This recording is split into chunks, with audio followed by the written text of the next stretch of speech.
আপনার পরিবারের সবচেয়ে বড় সন্তান কি আপনি?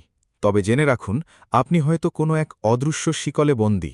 আপনার সরলতা কোনো আশীর্বাদ নয়, বরং এটি একটি সুপরিকল্পিত মনস্তাত্ত্বিক ছাঁচ।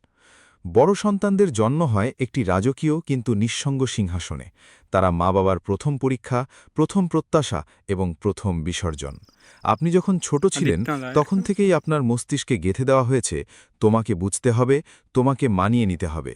এই মানিয়ে নেওয়ার বিষাক্ত চর্চাই আপনাকে আজ অতিরিক্ত সরল আর পরোপকারী বানিয়ে ফেলেছে। আপনি সবার দায়িত্ব নেন, কিন্তু আপনার ভার নেওয়ার কেউ নেই। আপনি সবার কথা শোনেন, কিন্তু আপনার নীরবতা পড়ার সময় কারো নেই। আপনার এই সরলতা আসলে আপনার অবদমিত আবেগের একটি মুখোশ মাত্র। কিন্তু এই দুর্বলতাকেই যদি আপনি শক্তিতে রূপান্তরিত করতে চান, তবে আপনাকে এই ৩টি পাওয়ার মুভ আয়ত্ত করতে হবে। ১. The strategic silence. অন্যের অপূর্ণ বাক্যে ঝাঁপিয়ে পড়ে সমাধান দেবেন না।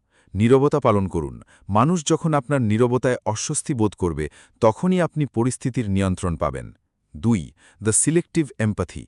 সবার প্রতি দয়ালু হওয়া বন্ধ করুন। আপনার সহানুভূতিকে একটি দুর্লভ সম্পদে পরিণত করুন, যা কেবল যোগ্য ব্যক্তিই পাবে।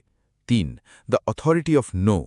না বলা শিখুন, এমনভাবে যেন সেটি কোনো অজুহাত নয়, বরং একটি চূড়ান্ত সিদ্ধান্ত। মনে রাখবেন, যা সহজে পাওয়া যায়, পৃথিবী তার মূল্য দেয় না। আপনি ভাবছেন আপনি দয়ালু, কিন্তু বাস্তবতা হল আপনি সমাজ আর পরিবারের তৈরি একটা পারফেক্ট ইমেজের দাস হয়ে আছেন। আপনি সরল নন, আপনি আসলে আঘাত পেতে ভয় পান।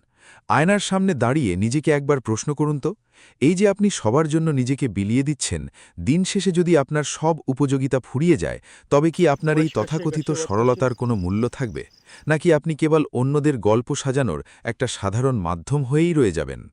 ভেবে দেখবেন।